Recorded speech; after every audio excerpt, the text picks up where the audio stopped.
નમસ્કાર મિત્રો, તારીખ છે 16 માર્ચ 2025 ને વાર છે આજે રવિવાર। આજના વિડીયોની અંદર જીરું બજાર વિશે સંપૂર્ણ ચર્ચા આ વિડીયોની અંદર કરવાના છીએ। તે પહેલાં ચેનલ ઉપર નવા આવ્યા હોય તો ચેનલને ખાસ સબસ્ક્રાઈબ કરી દેજો અને વિડીયો પસંદ આવે તો વિડીયોને લાઇક કરી દેજો। તો મિત્રો, જીરુંમાં હોળીના કારણે આવકો ઘટી અને અડધી થઈ ગઈ છે અને ભાવમાં મણે 30થી લઈને 50 રૂપિયાનો ઘટાડો જોવા મળ્યો છે।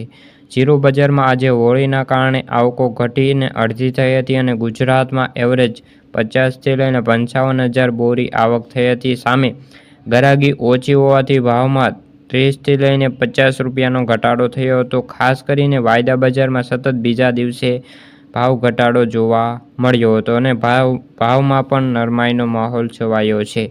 જીરુંના વેપારીઓ કહે છે કે વર્તમાન સંજોગોમાં જીરું બજારમાં ખાસ કોઈ મોટી મૂવમેન્ટ નથી અને નિકાસના વેપારો જ્યાં સુધી નહીં થાય ત્યાં સુધી કોઈ મોટી તેજી આવવાની શક્યતા રહેલી નથી।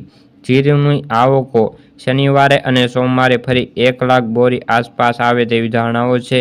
એક સપ્તાહમાં રાજસ્થાનની જીરુંની આવકમાં વધારો જોવા મળે તેવી પણ સંભાવનાઓ છે। આ સંજોગોમાં જીરું બજારમાં મોટી તેજી નથી, પરંતુ વેપારો કેવા આવશે તેના ઉપર બજારનો આધાર રહેલો છે। જીરું વાયદામાં એકવાર ફરી ઘટીને 20,000ની સપાટીએ આવી જાય તેવી પણ સંભાવનાઓ છે। વેપારીઓ નિષ્ણાતો વ્યક્ત કરી રહ્યા છે। જીરુંનો બેન્ચમાર્ક વાયદાની વાત કરીએ તો 145થી ઘટીને 20,620ની સપાટી અત્યારે બંધ થઈ રહ્યો છે। તો મિત્રો, આ હતી જીરુંને લગતી આજની ચર્ચા। જો તમને વિડીયો ગમ્યો હોય તો વિડીયોને લાઇક ચેનલ સબસ્ક્રાઈબ કરી દેજો। ફરી મળીશું બીજા વિડીયો સાથે, ત્યાં સુધી જય જવાન જય કિસાન।